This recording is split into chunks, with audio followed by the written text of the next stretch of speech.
নমস্কার বন্ধুরা, আজকে এমন একটা সবজি নিয়েছি, অনেকে পছন্দ করেন আবার অনেকে করেন না।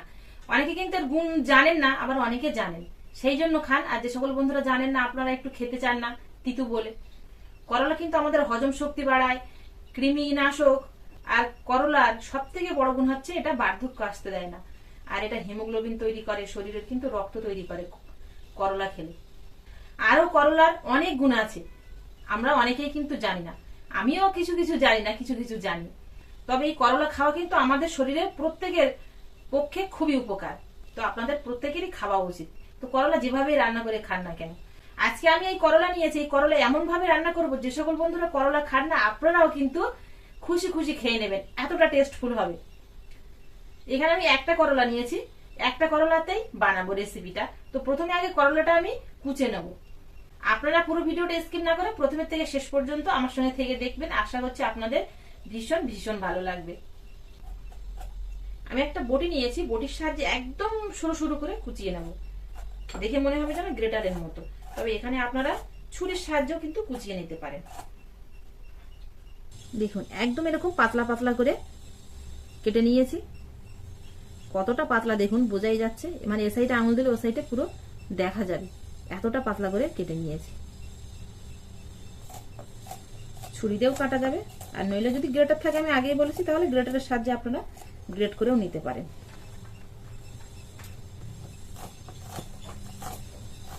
এর ভেতরের যে দানাগুলো আছে, এই দানাগুলো কিন্তু ফেলে দেবো। তবে দানা খাওয়াও কিন্তু খুবই উপকার, চোখ ভালো রাখে কিন্তু এই দানা খেলে। তবে আমি আজকে দানাগুলো ফেলে দিচ্ছি। আগে আমি করলাটা ধুয়ে নিয়েছি, তারপরে কাটছি। তো আপনারা আগে ধুয়ে নেবেন করলাটা। করলাগুলো দেখুন বেশ এরকম ঝিরিঝিরি করে কেটে নিয়েছি। এবার এর মধ্যে দিয়ে দেবো আমি লবণ। লবণটা দিয়ে ভালো করে মাখিয়ে নেব করলাটা। লবণ দিয়ে মাখানোর সঙ্গে সঙ্গে করলার মধ্যে যে একটা তিতু গন্ধ আছে না, সেই গন্ধটা কিন্তু ছাড়ছে। এবার এইভাবে কিছুক্ষণ রেখে দেবো। এবার এটাকে এইভাবে ঢাকনা চাপা দিয়ে কিছুক্ষণ রেখে দেবো, তাহলে করলা থেকে দেখবেন লবণ দেওয়ার ফলে একটা জল বেরোবে। এবার এই সাইডে আমি একটা পাত্র নিয়েছি, এখানে নিয়েছি আটা। আটার পরিবর্তে আপনারা ময়দাও নিতে পারেন, সুজিও নিতে পারেন, সাবুও নিতে পারেন। তবে আমার মনে হয় সব থেকে আটাটাই স্বাস্থ্যকর, এটা আমাদের শরীরে উপকার ছাড়া অপকার করে না। তো এখানে আমি পরিমাণ মতো আটা নিয়ে নেব।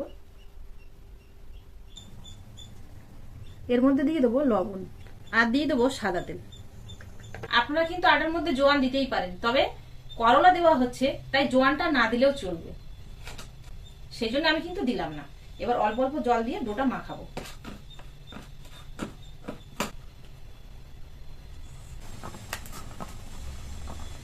আর আটা বলুন আর ময়দা বলুন, একটু সফট করে মাখাতে হয় প্রথম অবস্থাতে।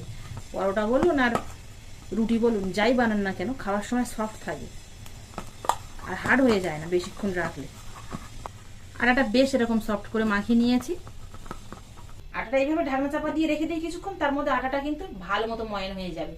আর ও সাইডে এবার করলাটা দেখবো কিরকম অবস্থায় আছে। করলাটা কিন্তু লবণ দেওয়ার ফলে বেশ নরম হয়ে গেছে, দেখুন নরম তুলতুল তুলতুল করছে। আর এবার এর থেকে আমি হাতের সাহায্যে চাপ দিয়ে এক্সট্রা যে জল থাকবে, দেখবেন অনেকটা জল বেরোবে। দেখুন কতটা গ্রিন কালারের জল বেরোচ্ছে। এই জলটা চাপ দিয়ে বের করে নেব। তবে এখানে আপনারা কাপড়ের সাহায্যেও কিন্তু এই জলটা বের করে নিতে পারেন। এই জলটা কিন্তু প্রচুর পরিমাণে তিতু, তাই এই লবণ দিয়ে এই কাজটা করলে তিতুটা কিন্তু বেরিয়ে যাবে, অতটা তিতু লাগবে না খাওয়ার সময়।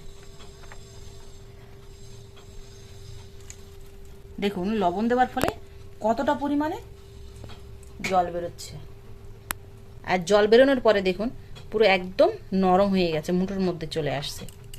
সবগুলো করলা আমি জল ঝরিয়ে নিয়েছি, আর দেখুন কতটা জল বেরিয়েছে। আর জলের কালারটা শুধু একটু দেখুন, এই যে সবুজ কালার, মানে এটা প্রচুর পরিমাণে তিতো হবে, একবার মুখে দিয়ে দেখবেন আপনারা। এই জলটা এবার ফেলে দেবো। দেখুন এর মধ্যে আর কিন্তু জল নেই, বোঝাই যাচ্ছে একদম চুপসে গেছে, নরম হয়ে গেছে। এবার এ সাইডে আমি কড়া বসিয়ে দিয়েছি, গরম কড়ায় তেল দিয়ে দেবো। তেলটা কিন্তু হালকা গরম হয়েছে। এবার এর মধ্যে করলা দিয়ে দেবো। প্রথমে করলাটা আগে 1-2 মিনিট একটু ভেজে নেব মিডিয়াম ফ্লেমে। করলাটা এমন করে ভাজবো, করলাটা সেদ্ধ হবে কিন্তু ভাজা ভাজা হবে না, কালারটা যেন এরকম কাঁচা কাঁচা থাকে। করলাটা 2 মিনিট ভেজে নিয়েছি, দেখুন করলাটা কিন্তু আগের থেকে কতটা দিয়েছিলাম তার থেকে কিছুটা কমে এসছে। তার মানে করলাটা জোরে অনেকটা কমে গেছে। এবার এর মধ্যে একটা পেঁয়াজ এরকম সরু সরু করে কুচিয়ে রেখেছি দিয়ে দেবো, আর দিয়ে দেবো রসুন কুচি, আদা।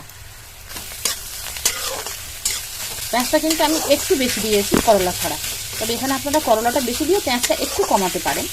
মাঝখানে একটু গোটা জিরে দিয়ে দেবো।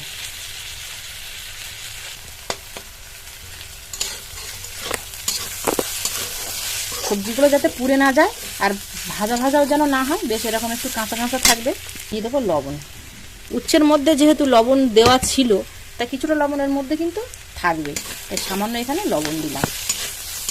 সামান্য একটু ঝাল লঙ্কার গুঁড়ো আর একটু হলুদ গুঁড়ো, ব্যাস এটুকুই মশলা কিন্তু, আর এর মধ্যে কিছু দেবো না। মশলাটা কিন্তু পড়েনি, দেখুন কাঁচাই আছে, কিন্তু সব মশলা বা উচ্ছেটাও কিন্তু দেখুন এরকম সেদ্ধ হয়ে গেছে, এরকম সেদ্ধ হয়ে গেছে। আর পেঁয়াজগুলোও কিন্তু দেখুন এরকম সেদ্ধ হয়ে গেছে। এবার এই মশলাটা কিন্তু রেডি হয়ে গেছে, এবার নামিয়ে নেব। আর দেখুন কালারটা কিন্তু সেম সেরকমই আছে, সবুজ কালার, আর পেঁয়াজেরও কালারটাই সেরকমই আছে। আলাদা পাত্রে নিয়ে নেব, যাতে খুব তাড়াতাড়ি ঠান্ডা হয়ে যায়। কড়ার মধ্যে থাকলে কিন্তু এটা আবার খুব তাড়াতাড়ি ঠান্ডা হবে না, একটু সময় লাগবে। আর এ সাইডে আটাটা মাখিয়ে রেখেছিলাম, আটাটা কিন্তু আগের থেকে একটু সফট হয়ে গেছে, কারণ মাখানোর পরে দেখবেন আটা সফট হয়ে যায়। আর একবার একটু মাখিয়ে নিয়ে আটা থেকে ছোট ছোট লেচি কেটে নেব।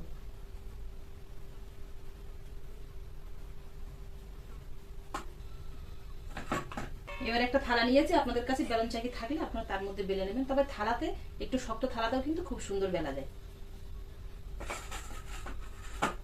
আমার কাছে নেই তাই, আর আমরা কিন্তু আগে বহু পুরানো সময়কার কথা বলছি, তখন কিন্তু আমরা এরকম থালাতেই বেলতাম, মানে আমাদের মা ঠাকুমাদের আমলে কথা বলছি আমি।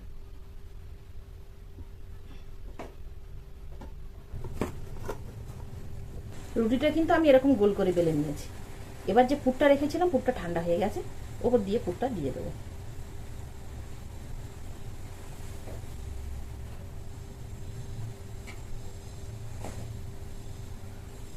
পুরটা কিন্তু রুটিটার গায়ে পুরোটা দিয়ে নিয়েছি। এবার কি করব, ঠিক এরকম গোল গোল করে পাকিয়ে নেব, যেরকম এমনি রাউন্ড শেপ দেই ঠিক সেরকম করেই কিন্তু পাকিয়ে নেব।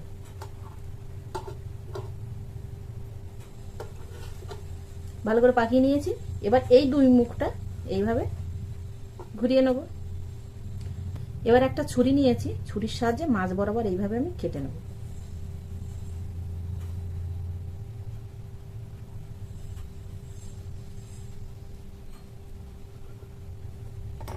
আর মাছ বরাবর কেটে নিলে দেখুন কতটা সুন্দর হয়েছে।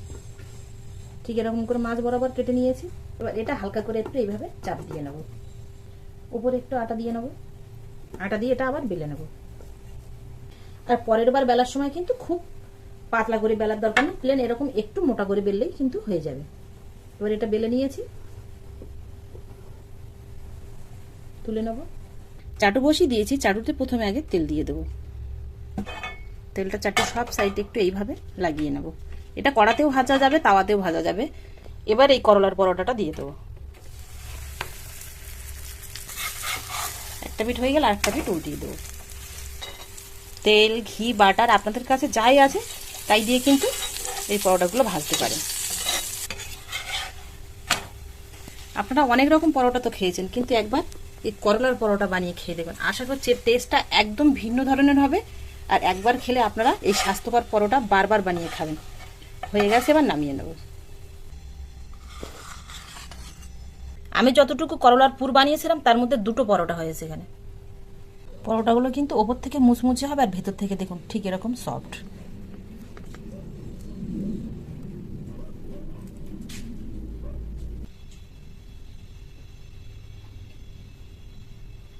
চাটনির সাথেও খেতে পারেন, সসের সাথেও খেতে পারেন, যে কোনো তরকারির সাথে খেতে পারেন। তবে আমার মনে হয় কিছুই লাগবে না, এমনিতেই অসাধারণ। যে সকল বন্ধুরা করলা খেতে ভালোবাসেন, আপনারা একবার আমার কথা বিশ্বাস করে এইভাবে বানিয়ে খেয়ে দেখুন। আর আমি গ্যারান্টি দিয়ে বলছি, একবার যদি আপনারা এই পরোটা বানিয়ে খান তাহলে বারবার শুধু এটাই বানিয়ে খাবেন, কারণ এটা আপনাদের স্বাস্থ্যের কোনো ক্ষতিও করবে না, আর টেস্টে কিন্তু অসাধারণ। বানিয়ে খাওয়ার পরে রেসিপিটা কেমন লাগলো অবশ্যই কমেন্টে জানাবেন, আর ভালো লাগলে আপনাদের বন্ধুদের কাছে শেয়ার করবেন। আবারও দেখা হবে আপনাদের সাথে পরবর্তী নতুন কোনো ভিডিওতে। ততক্ষণ আপনারা সবাই ভালো থাকবেন ও সুস্থ থাকবেন।